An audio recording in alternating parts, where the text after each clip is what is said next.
Ken Forrester, Executive Director at Momenta. Welcome to our Digital Thread podcast, produced by, for, and about digital industry leaders. In this series of conversations, we capture insights from the best and brightest minds in digital industry. They're executives, entrepreneurs, advisors, and other thought leaders. What they have in common is, like our team at Momenta, they are deep industry operators. We hope you find these podcasts informative, and as always, we welcome your comments and suggestions. Good day and welcome to episode 230 of our Momenta Industrial Impact Podcast. Today, we're pleased to host Gilberto Loureiro, CEO and co-founder of Smartex.ai, one of Momenta's portfolio companies. Gilberto started his career as a textile factory operator at Celos. Later, he worked at CeNTI, the Center for Nanotechnology and Smart Materials, responsible for the development and production of smart textiles and innovative textile-related projects. He also worked as an expansion manager at Elsterfeld SA, a manufacturer of medical and optical equipment driving their global expansion strategy. Gilbert has a master's degree in applied physics from Universidade de Porto, with a minor in finance from FEP University of Porto as well. Gilberto and his Smartex co-founders were recognized as Forbes 30 Under 30 for European social entrepreneurs in 2020. So Gilberto, welcome to our Industrial Impact podcast today. Thank you for the invitation, Ken. Really happy to be here. You know, we've been investors since 2019, and now it's 2024. What took us so long to finally corner you into doing our podcast? So it's long overdue in that regard. So I'm very happy to finally have you on. You know, we used to call this the Digital Thread podcast, and the idea was really talking about one's, if you will, personal digital threads, and of course. Our focus really today, transcends into industrial impact, but I still like to ask the question because I always love the answers people come up with. So, first question, what would you consider to be your digital thread? Yeah, Ken, indeed, we have been busy since 2019 and with all this growth and all these activities, but I'm super excited to be here. Thank you, Ken. But on my side, on the digital thread, I was born and raised in the middle of textile factories and manufacturing facilities and machines and needles and yarns. So this has been my whole environment because of my family background, a very humble, simple family. They are textile operators. But it kind of led me to work in textiles from the early age. I'm not sure if the legal age was there. But anyway, this was my whole experience with work.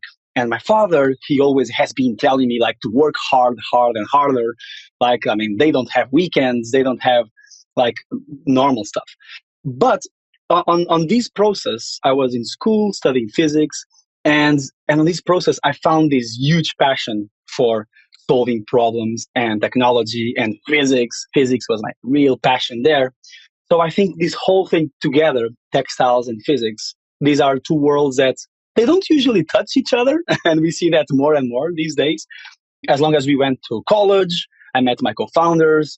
We lived in China for a while, in the US. And these two worlds, it looks like it is an explosion, an explosive cocktail. Why? Because the textiles, if you think about it, is probably the largest industry in the world that is still untouched by internet or technology. Or nowadays we are talking a lot about AI and blockchain. I'm not even there, right? You go to a textile factory and you have billions of dollars being produced based on pen and paper. So all of these combinations made me really fall in love with the textile industry and with technology. And all of these together made me get here to Smartex, and we have many other plans to go beyond that. Beautiful. It's interesting when I really looked at your background. Of course, we did a lot when we did the initial due diligence, but if I look, I see really three key working experiences dovetailing together. So textile factory worker to smart textile developer to strategic business developer. And behind it, as you reminded us, right, the physics major, right? And so it's beautiful to see how you brought all these together, but to make the jump to do a startup, you could see how in hindsight you could dovetail into it. But what was going through your head at the time to create a startup from all these experiences? It can, sometimes people are running towards something or running away from something. And let me tell you, one of my jobs in the textile factory when I was 16, 17, 18 years old, in the summer, vacation school and stuff, one of the jobs was inspecting fabrics. And it was standing 8 hours per day in front of an inspection machine where you have the textile rolls that were already produced a few hours ago. And I just stand there 8 hours watching the roll pass by and marking defects manually. As you can imagine, this is a horrible job. And I developed some personal hate for these type of manual inputs. And honestly, that was my aha moment. Like, wow, this industry is so manual. And the huge amount of waste that it generates because of being manual is insane. Like, I remember my boss was really mad at me because he lost thousands of dollars because I didn't see some defects that were kind of, to me, invisible to the human eye. And he lost the whole order after dyeing and finishing and processing and after cutting for a big brand, a well-known fashion brand. So the guy needed to pay all the costs of the yarn, water, energy, chemicals, the time, reproduce everything. And his margin is so, so tiny. That was the moment I was like 18 years old that I was like, wow, his margin is like 1, 2, 3%. And whenever he loses something, he needs to pay the whole costs of materials. For me, that was like a big aha moment and started mixing up the business side of in the equation. So yeah, the business side also excites me a lot. That's also why I went to finance, which has a lot to do with physics. But that was the angle that I found also to start a company because I really was passionate about solving people's problems, solving factories' problems, reducing waste, helping the environment, impacting lives, but also make money out of it because we are getting things more efficient. Win-win, my friend, all the way around. And so, look, you guys describe Smartex as building the tools for the modern textile factory. So what does that actually mean in practice? Yes. So, Ken, I used to say we are building the textile factory of the future. But this is not the present. So that's why we say modern textile factory. One of the things we noticed, there are not many investors working in the textile industry, okay? Momenta is one of the crazy ones that believe in this industry and the size and the way that this will be transformed. Because if you think about it, most industries already did that step towards automation, traceability, right? You go to an automotive factory or electronics or even food, and you find many more technologies and AI and many other things than in a textile factory, which is kind of stuck in the 70s in many, many ways. So when I see fashion brands and when I see all the marketing that they put in the sustainability, traceability, lots of beautiful, amazing buzzwords, it's fine. We want that. The industry needs to transform towards that, of course, but you can never achieve sustainability or traceability if you go to a textile factory and everything is done in pen and paper, and you have people inspecting with their eyes, and you have papers in the middle of the fabrics to track the origin of the materials and things like that. Super unreliable. There are thousands of stories. I can be here the whole day with you talking about stories of people cheating the system. There are a bunch of certification companies around to protect fashion brands that they kind of sell guilt. They sell auditing services, but then the auditing is also super misaligned in terms of incentives. It's really a mess. So what we mean by the modern textile factory is we go to a textile factory, we apply some existing technology, nothing really crazy, no blockchain, no whatever, really basic stuff, sensors, Wi-Fi, connectivity, and we start tracking a bunch of processes. We also help them reducing the waste and track all of this data. And then carry this data to the next one. If you think about it, Ken, when we look to the food chain, for example, you have maybe 3 players, the farmer, the distributor, and the supermarket or something like that. For textiles, you have like 20 players. You have the farmer for fibers, the spinner, then you have the knitter, the weaver, the dyer, the finishing, the embroidery, the cutting, the garment. We have hundreds of people here involved, sometimes in different continents, sometimes in places without connectivity. The odds of this industry to be fully cheated are huge. And that's why you still have garments, I'm sure like the garments we are wearing here today, we have no clue where they were made or where the yarns come from. And there is no way to prove it. So if we don't know where things are made, how can we improve them? how can we make them being produced in a more sustainable way if we don't even know where they come from? So these are the types of tools we are bringing to the textile factories to become modern, clean, sustainable, and eventually traceable. But we are not going to do it alone. Huh? We need to have more and more players around.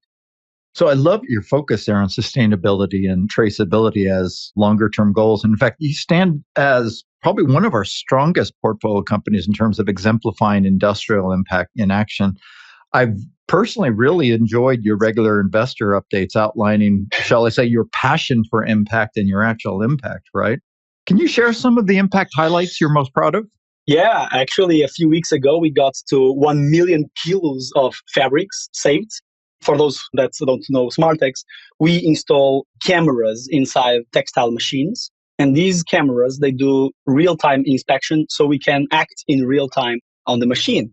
Instead of waiting for the young Gilberto in the inspection machine to detect the defects and reproduce, no. We act in real time in the machine. So we can save a few kilos of fabrics every time we intervene in the machine in real time. And we achieved a total because now we have 100 clients in Bangladesh, India, Turkey, Italy, Portugal, Brazil. We achieved a collective impact of 1 million kilos of fabrics, which is means more than 100 million liters of water. And again, this industry is so difficult to track. All of these numbers are big approximations, right? Because the liters of water depends a lot where the cotton grows, and nobody really knows if it comes from Turkey or India. We are using acceptable industry averages. But that's really cool, and I'm glad you mentioned that, Ken, because it's one of the things that we are most proud of is like, if you work in an industry like this, and you move the needle by 1%, 2%, 5%, you are actually impacting the universe, right? You are saving hundreds of millions of liters of water. And we barely started. Our penetration is pathetic. We have like 0.01% of the market conquered, right? And seeing these numbers and seeing this impact with such a little percentage makes us super, super hungry to grow more and to continue to expand and to create a dent in the universe. That's something that kind of inspires me, inspires our employees, our investors.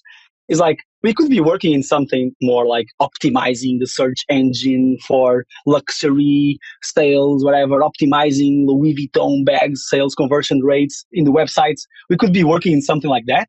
That will be cool and maybe challenging intellectually, but we wouldn't make an impact like this in the universe. So I think that's what's beautiful in working in such an industry like textiles and industries in general. You see these across your portfolio, I'm sure.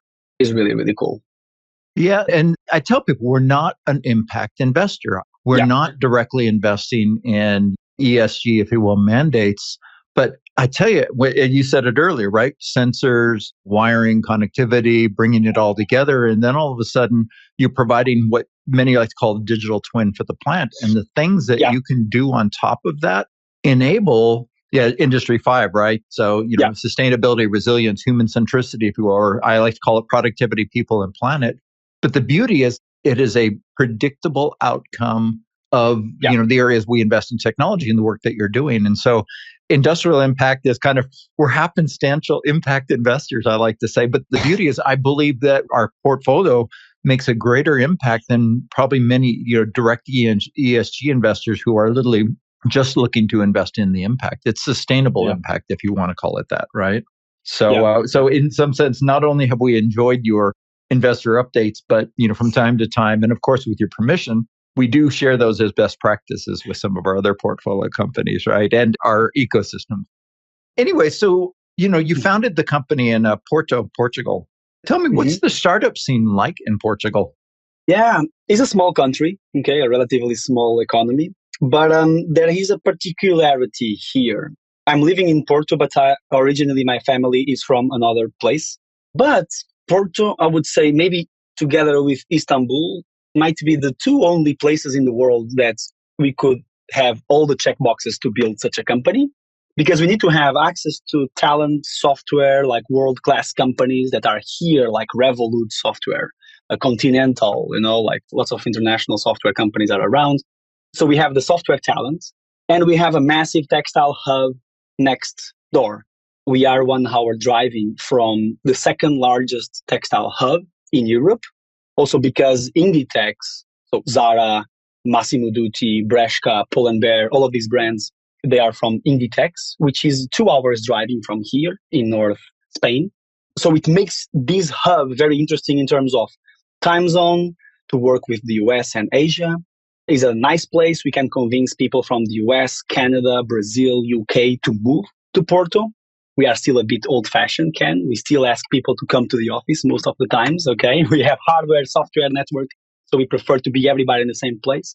And all of these factors combined make Porto a very special place for this type of business. But because it is a relatively small economy, whenever we start a company in Portugal, we are already looking to the US or Asia because everybody knows that we need to be abroad as soon as possible. So it makes it a bit special in that front. Actually, I just reminded about one thing that you said about the impact. Funny enough, when we speak about the brands, the fashion brands, and about the impacts or even the factories, the problem of the factory is not the waste or the ESG. I remember I go many times to Bangladesh and speaking to the Bangladesh business owners, many times they studied in the US and they are very well-educated guys. And I ask them, what is your problem? The textile waste is never the problem, Ken. Nobody really cares, unfortunately. It's good for us, it's good for our communications, it's good for the mission, the talent.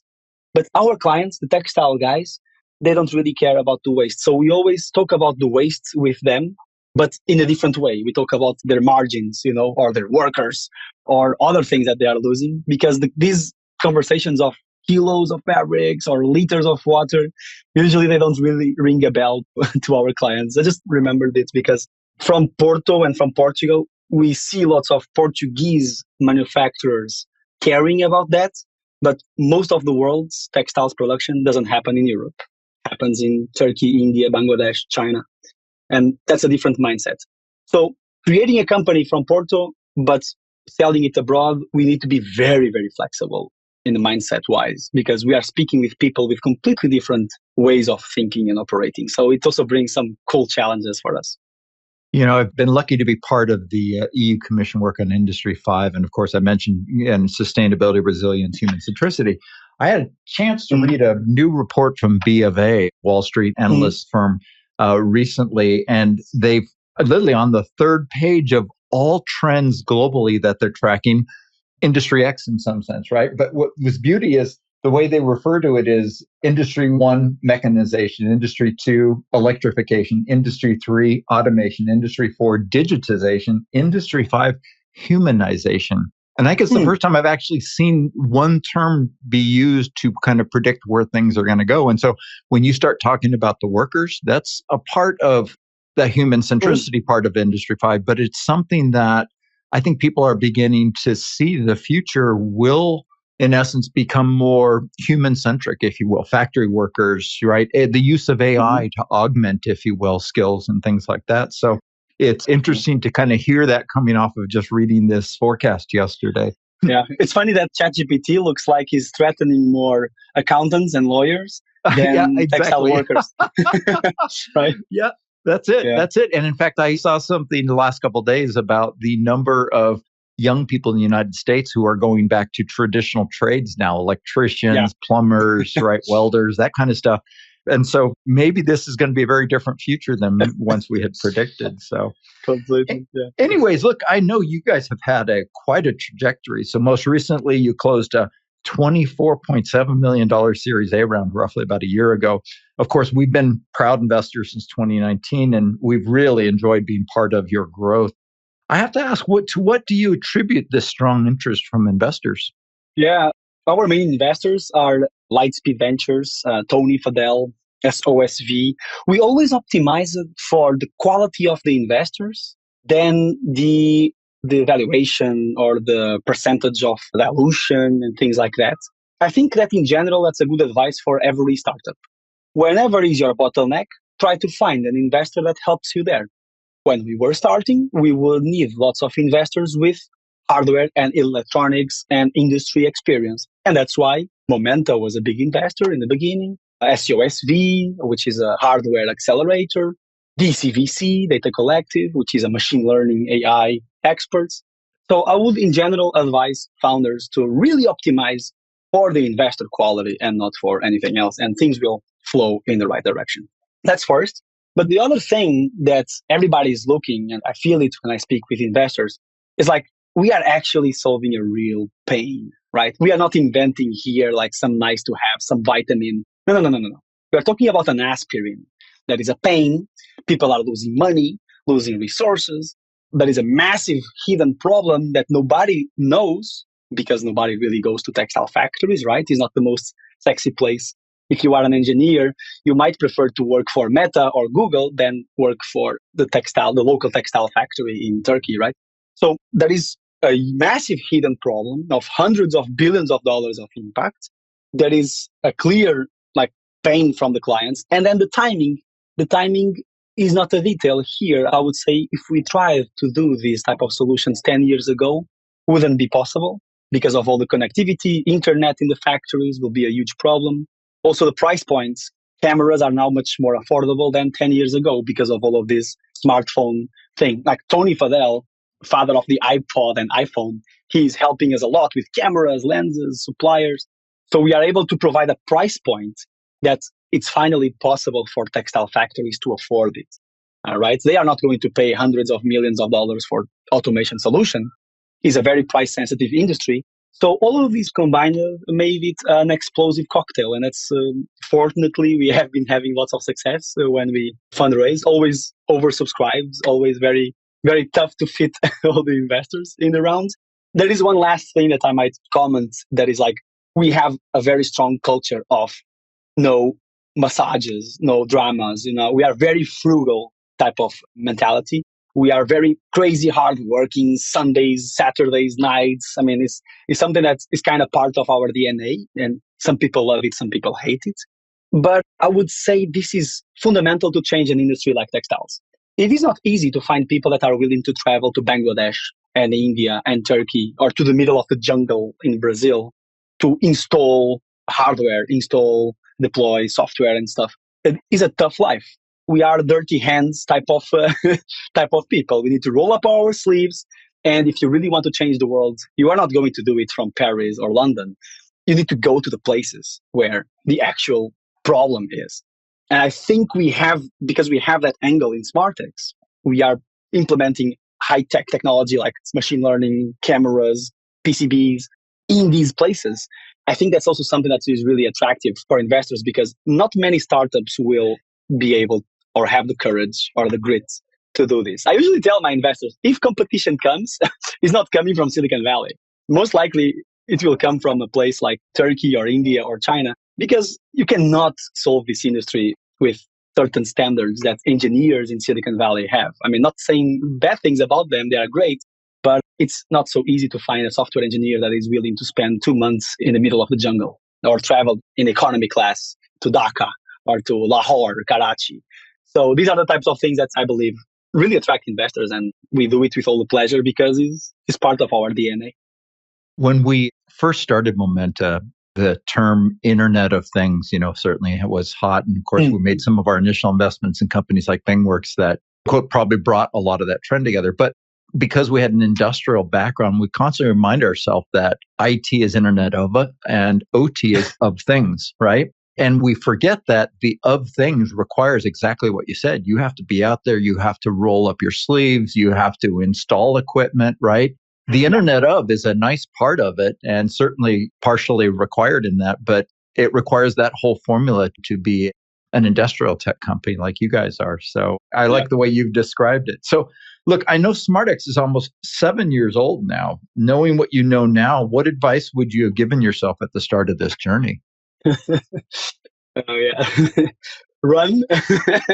No, it's like everything is more difficult than it looks. I was seeing these days we are having a board meeting next week, and I was watching some of our board slides of 3 years ago or 4 years ago, and we were still very naive. And I mean, sometimes it's good to be naive because if you want to change an industry, you need to be like kind of an outsider and think out of the box.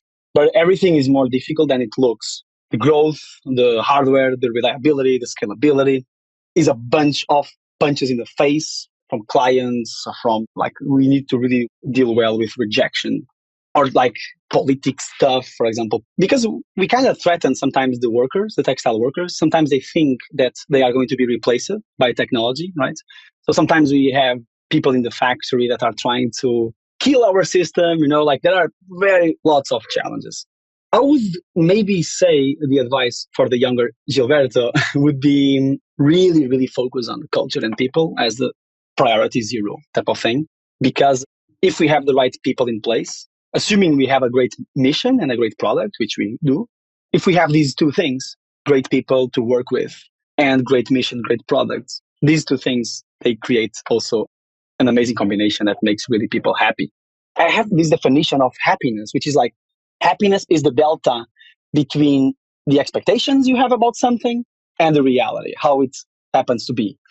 So if you keep your expectations very well managed, usually is half of the way to be to be happy. But of course, you need to be always working in the output. So the reality is always higher than what you think.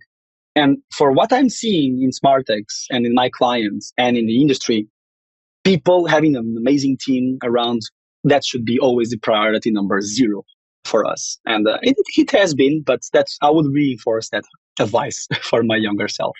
Well said. And I love your pragmatism about managing the expectation gap there. Again, I think your humble upbringing, shall I say, and certainly your location in Portugal, I think helped to bring in that level of pragmatism. And look, we look for that in all of our industrial tech companies, right? Because the reality is the factory floor is never going to change as fast as people would want it to, and is tends to be a laggard in terms of adopting technologies because you just don't mess with running processes, especially in regulated industries, right? So you can come to the factory with beautiful slides, with beautiful designs. Like they don't really care. They care about stuff working. And if I get one more pitch that says you can just rip out all your programmable controllers and put Arduino boards in their place. Exactly. Wow. You got to live on the factory for a bit. So Exactly. Sorry, Ken, but this is just to finish here. These culture things and the people things, this is really tough. It's tougher than it looks because it means you need to fire people as well very quickly whenever. Yeah. And because CEOs and like guys, I would say, like me, they tend to be very energetic. They tend to be liked from other people. It's very difficult to deal with rejection or reject someone, right? I even have some stories, even recent, of firing people that I was like sweating and shaking, Yeah. This is always more difficult than it looks, but gotta be done and someone has to do it. So here we are. And once you get enough experience, you realize in hindsight, the way you measure the stress of letting somebody go is what happens after. Do you miss them? Did anything change? And once you've done that enough times, you realize, I need to rip off the Band-Aid sooner. That's my philosophy, right? Yeah. Totally. It gets always better. Yeah, totally. You mentioned kind of when you talk about future factory and such. Yeah. So I'm curious, what do you see as your top growth opportunities over the next couple of years? Yeah, we are being very careful with that question because there are so many things to do in textiles, right? I told you about the 20 different players, the yarn, the spinners, the knitters. And we are receiving inbounds from everyone. Hey, we also need cameras here. Hey, we also need internet there. So the opportunities in textiles are everywhere for automotive fabrics, for technical fabrics, for woven home textiles, for finished colors. Like there are so many things to do and such lack of technology penetration that we need to be careful because if we want to boil the ocean, we won't do it, right? So we are very laser focused in a very specific part of the textile industry, which is the knitting production. Putting an eye, of course, we keep an eye in other areas. We see lots of great things happening in the traceability front because of legislation coming. Basically, European Union and the US, they are forcing brands to disclose all of their suppliers or what is the ESG impact of each garment, and they have no clue how to do it. So they need to start connecting with the factories. And guess what? We have cameras and sensors and everything in factories. So we have privileged data to feed these type of systems and legislation systems and digital product passports and all of this stuff. They will need to be built on top of the data from the factories, which we have. These type of things are amazing opportunities that I love to discuss. And they build amazing slides, but it can be also a distraction. If you are building a business, counting on legislation to help you, right? You are going to surf the tide and not the wave. Be careful because the runway can also kill you. So we are being very careful on these type of discussions and focus a lot what what makes our beer taste better, which right now is reducing waste. And especially in times of crisis, which we are now, that is a big crisis in the world because of the interest rate, energy prices. Textile factories are not doing so well in the last few quarters. Our product also needs to change to be more of aspirin and less of a vitamin. Cut costs, save money, and not so much about become more efficient with new dashboard or whatever else. So we need to be also adapting to these times. Lots of great opportunities around. It's just a matter of timing and focus for us now. Sure. And all good answers from a VC investor perspective. Focus, focus, focus. Yeah. I love that. So perhaps along the same lines, you mentioned AI earlier, but what technology trends are you watching these days relative to, your space? So textile, there are not many companies, not many startups in textiles. You have a lot of incumbents, like old companies, some of them very modern, and very innovative. But usually it's family business. Like the textile industry is full of family businesses for the machinery, for the technology, for the software. And there are not many great things coming there. Few things. But what I would say that are the most interesting technologies in textiles, I would divide it into 3 buckets. One bucket would be new materials, like new cottons, recycled materials, or better materials that are not so pollutant. It's depends on how you count, but the textile industry is still responsible for 20% of the water pollution in the world. 20% of the water pollution in the world is insane. Okay, one T-shirt takes thousands of liters of water to grow and to dye and to color and things like that. So new materials is an area that we see some developments that are cool, some startups going there, recycled fibers and so on. And the second bucket, I would say, would be production, better production, which is where we fit as Smartex, better machines, connected, traceable, and things like that. And the third bucket would be retail on the fashion. I guess there is still room for improvement in retail. We start seeing some startups doing these AI things to generate designs, or you can try clothes at home without really trying them. Might be still a few decades from there because people really like to touch fabrics before buying it. And it's still a small percentage of e-commerce. And the e-commerce of fashion generates a lot of returns, which are like cancer for the ESG metrics. So, but these 3 buckets, I would say, will be where I'm expecting to see more technologies coming. But indeed, more startups are needed and more crazy investors are needed to invest in textiles. So, Ken, if you find more textile startups, go ahead. There we go. Well, certainly with the anchor with you guys, I can see that being a strong potential. So, look, as we wrap up, I'm curious how you maintain your edge as a leader. Any recommendations that you'd like to highlight for the audience? So, I usually surround myself by coaches and mentors. Very annoying asking for their help on WhatsApp and calls. Tony Fadell is one of my big mentors. I talk with him almost every day.